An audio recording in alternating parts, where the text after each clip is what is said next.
everybody. You know our ambassador to Scotland, and it's great to be in Scotland. We are going to be meeting with the Prime Minister, I guess tomorrow, a little bit tomorrow and the next day. And we're going to do some great things. Do you have any questions? On Sunday to discuss the EU trade deal. Are you meeting with Ursula von der Leyen? I'll be meeting with the EU on Sunday, and we'll be working on a deal. We'll see if we make a deal. Ursula will be here, highly respected woman, so we look forward to that. That'll be good.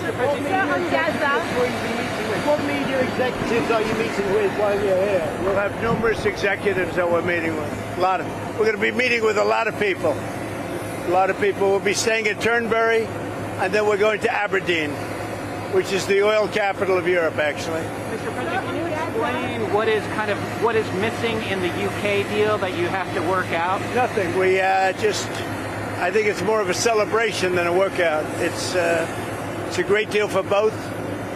And we're going to have a meeting on other things other than the deal. The deal is concluded.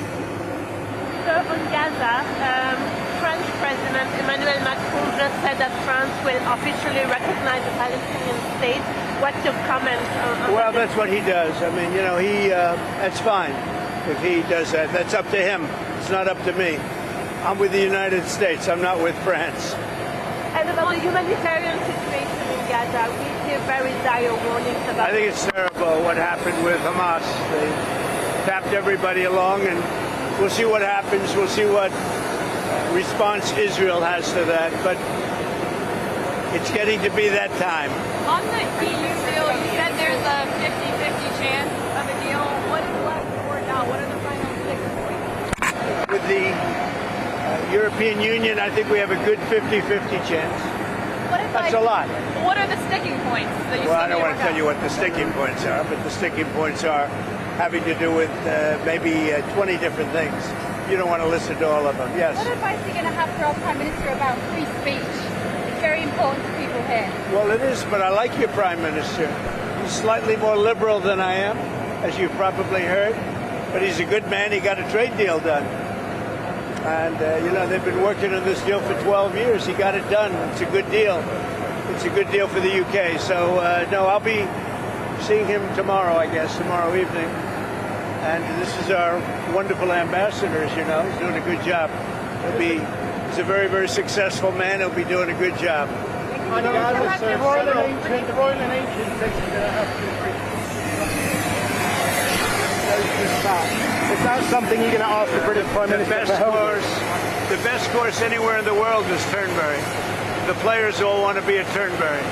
Everybody wants to be at Turnberry, so we'll see how that works out. But the infrastructure needs to be improved. The infrastructure and the course is good. In fact, the Royal and Ancient, I don't know if you're aware of this, they spent a lot of money, hundreds of thousands of dollars, probably into the millions of dollars, and they've laid all the wire for television and for electricity under the holes of Turnberry, so that when the Open gets there, they have it all done.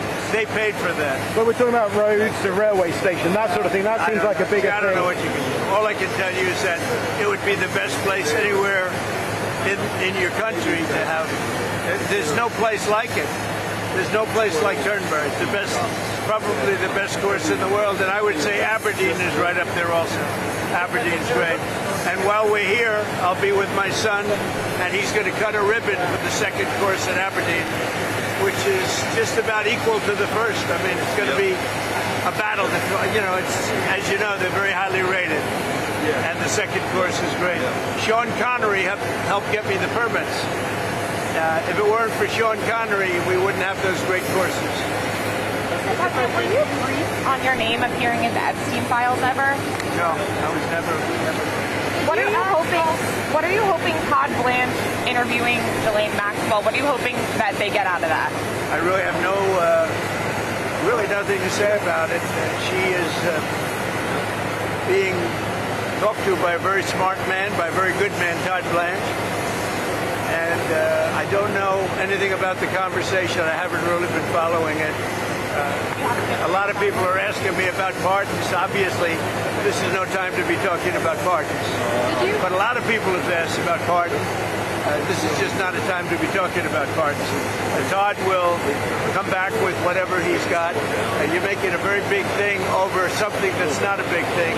You should be talking about, if you're going to talk about that, talk about Clinton, talk about the former president of Harvard, talk about all of his friends, talk about the hedge fund guys that were with him all the time. Don't talk about Trump. What you should be talking about is the fact that we have the greatest 6 months in the history of a presidency, according to a lot of people. And we had an amazing 6 months. And this is sort of an example of it. Now we're meeting with the European Union, we're also meeting with, as you know, the head of UK, Prime Minister, and I look forward to that.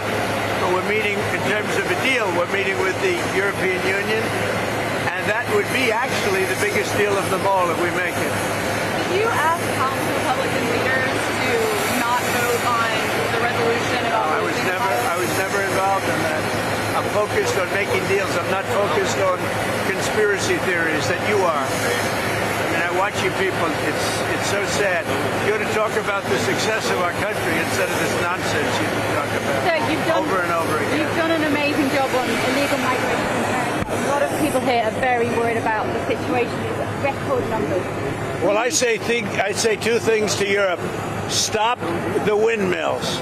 You're ruining your countries. I really mean it. It's so sad. You fly over and you see these windmills all over the place, ruining your beautiful fields and valleys and killing your birds. And if they're stuck in the ocean, ruining your oceans. Stop the windmills. And I mean, there's a couple of things I could say, but on immigration, you better get your act together. Or you're not going to have Europe anymore. You got to get your act together. And we, as you know, last month we had nobody entering our country. Nobody. Shut it down. And we took out a lot of bad people that got there with Biden. Biden was a total stiff. And what he allowed to happen, but you're allowing it to happen to your countries. And you got to stop this horrible invasion that's happening to Europe. Many countries in Europe. Some people, some leaders have not let it happen. And they're not getting the proper credit they should. I could name them to you right now, but I'm not going to embarrass the other ones. But stop. This immigration is killing Europe. And the other thing, stop the windmills, killing the beauty of your countries. Thank you very much, everybody.